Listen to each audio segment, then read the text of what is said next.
저는 1년에 수천 건의 이력서를 리뷰를 하고 많은 경력자들과 인터뷰를 진행하고 있습니다. 그리고 회사 인사팀, 그리고 실무 리더들의 인재상과 개개인에 대한 평가들을 많이 듣게 되는데요. 지난 9년간 수만 건 정도의 분석 속에서 공통된 특징들을 찾아 이상적인 경력 모델링을 하게 되었는데요. 먼저 경력에 있어서는 크게 4단계 정도의 경력 단계가 구분된다는 것, 그리고 각 단계 페이스별로 요구되는 기대 역량이 있다라는 것을 확인할 수 있었습니다.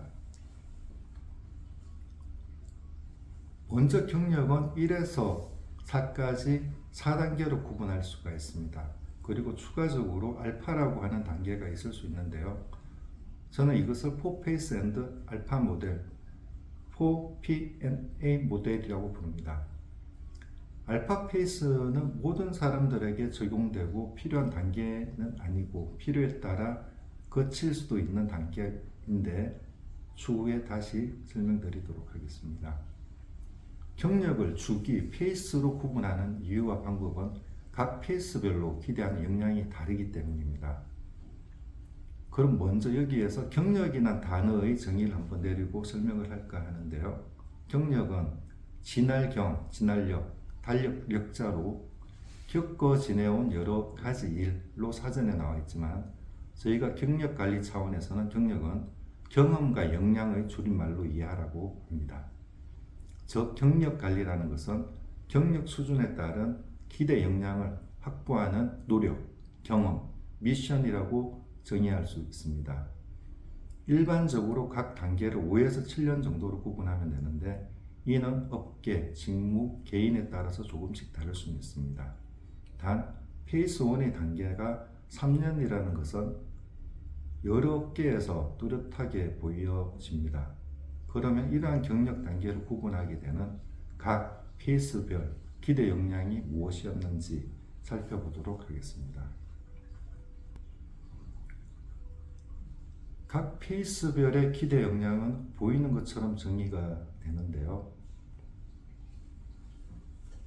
이는 좋은 평가를 받는 경력자 그리고 그렇지 못한 경력자들의 특징과 역량을 분석해서 공통인 부분들을 일반화 표준화한 것으로 P1 단계에서는 직무 지식과 자기개발 태도를 중요하게 평가하고 P2 단계에서는 업무 범위와 프로젝트 경험을 중요하게 평가합니다. 그리고 P3 단계는 10년 차가 넘어서는 단계인데요. 이 단계에서는 문제 해결과 업무 개선 능력이 요구됩니다. P4 단계는 L과 S로 나뉘어지는데 이는 리더와 스페셜리스트로 분기되는 단계로 목표와 성과 관리 그리고 사고 해결 및 리스크 관리 역량을 중요하게 평가합니다. 그럼 이러한 각 단계별의 역량들이 왜 요구를 받는지에 대해서 그 역량들을 확보할 수 있는 미션 방안을 통해 설명을 드리도록 하겠습니다. 역량 확보를 위한 페이스별 미션에 대해 설명드리겠습니다. 먼저 페이스 1 단계는 기대 역량이 직무 관련 지식 그리고 기술 수준 자기 개발 태도입니다. 보통 경력 3년 이하의 단계인데요. 이 역량을 확보하기 위해 러너랍, 많이 배우라고 저희는 권하고 있습니다. 스스로 찾아 직무와 직간접적으로 관련된 여러 기술이나 지식을 익히는 데 노력을 해야 합니다. 일반적으로 생각할 때는 3년차까지는 크게 어려운 일도 없을 테고 필요한 교육들은 회사에서 알아서 가르치니 적당히 적응하면 되지 않나? 라고 생각들을 하실 텐데요. 이 단계에 대해서 예상 밖의 통계를 잠깐 말씀드리고자 합니다. 저희가 얼마 전에 IT 업계의 2만 명 정도의 경력자를 대상으로 연차별 인구수, 인원수, 즉 비율을 통계 분석한 적이 있었습니다. 경력 1년 미만을 제외하고 2에서 3년 차, 그리고 4에서 5년 차처럼 2년 단위로 구분해서 전 연차별로 통계를 내었는데요. 저도 예상하지 못했던 놀라운 특징을 2가지 정도 확인할 수 있었습니다. 하나는 3년 이하의 직원이 전체의 구성 비율로 25% 정도 차지한다는 것입니다. 1년 미만의 인원을까지 포함한다면 30%가 넘는 비율입니다. 이게 그 자체로 어떤 의미일까는 두 번째 특징을 통해 해석할 수 있는데요. 두 번째 특징은 2, 3년 차에 비해 4, 5년 차의 비율이 절반밖에 되지 않는다는 것입니다.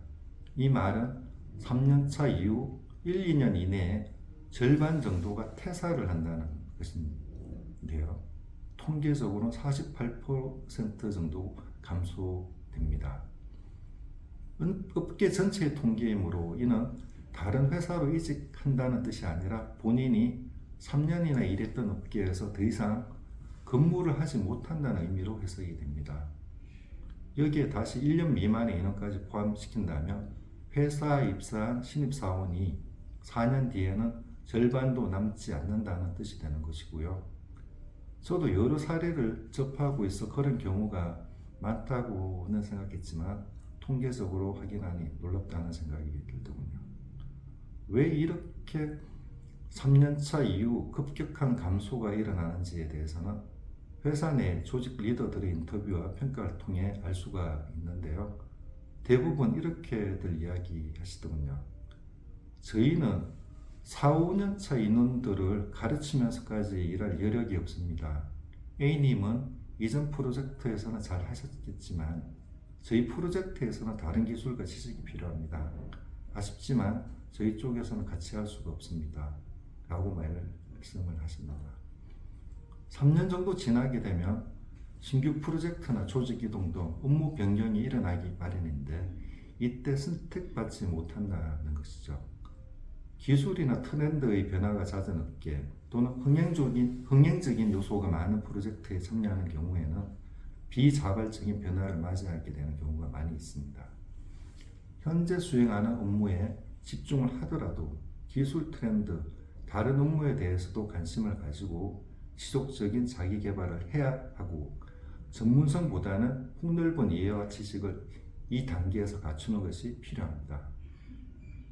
그런 적극적인 자기 개발 태도는 주머니 속의 송곳처럼 주변에서 자연스럽게 알게 되고 좋은 평가를 받을 수 있습니다. 그래서 해보지 않은 업무를 맡기는데 부담이 줄고 기대를 받게 될 것입니다. 가장 중요한 단계라는 것을 기억하시기 바랍니다. 두 번째, 페이스 2 단계에서는 기대 역량인 수행 업무 범위, 프로젝트, 프로세스 경험입니다. 저희는 이때를 두어랏, 많은 일을 해야 하는 단계라고 정의합니다. 4년차부터 10년차 미만의 단계로 회사 내에서 가장 많은 업무를 수행하는 중심 인력들이라고 부를 수 있는 단계인데요. 왜 많은 일을 해야 하는가에 대해서는 이 단계의 분들이 면접에서 가장 흔하게 듣는 질문으로 설명을 하겠습니다. 보통 이렇게들 질문하지 않나요? 할 줄 아는 거 말고 해보신 걸 말씀해 주세요. 라고 해서 넓은 역할 범위와 경험이 중요하게 평가받는 단계이고요. 높은 품질 수준보다는 속도와 성능이 더 요구되는 단계이기도 합니다. 이때 신규 프로젝트나 조직 이동, 이직 등이 일어나기도 하는데요. 이때의 선택의 기준은 익숙하고 잘 하고 있는 업무보다는 새롭고 해보지 않는 업무들을 골고루 해볼 수 있는 쪽을 선택하는 것이 좋습니다.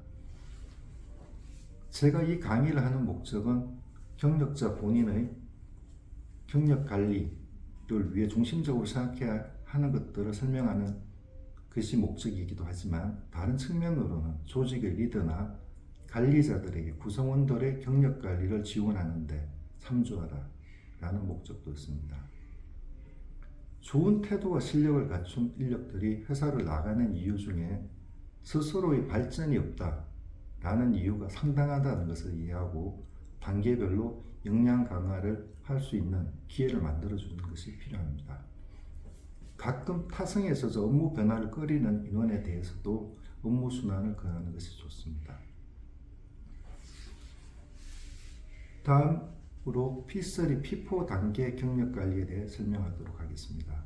이 단계부터가 어려워지는 단계로 중점을 두어야 하는 핵심 역할에 대해 차별화를 하여야 합니다.